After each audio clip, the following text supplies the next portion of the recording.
Hey guys, so in this video I'm going to show you how to turn on the notifications. I think a lot of you already know how to do this, but I try to do this for all of my courses. So if you're inside the course shell in Brightspace, you can go to your name up here, go to notifications after you click on that, and you can add in your phone number here.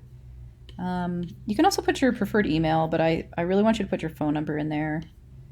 And then this is the checkbox column for SMS messages, which is text messages. And I pretty much have it checked for all of them. And the main thing is really these announcements. So if I make an announcement, maybe I'm sick or something, or, there's some sort of emergency or something, I usually post it in the announcements. And so you'll get a text message to your phone of the announcement so that you see it right away. But it's a good idea to probably check all these on, especially since this is mostly an online course. We are meeting on Mondays, but anyway, I just want you to do that and push save.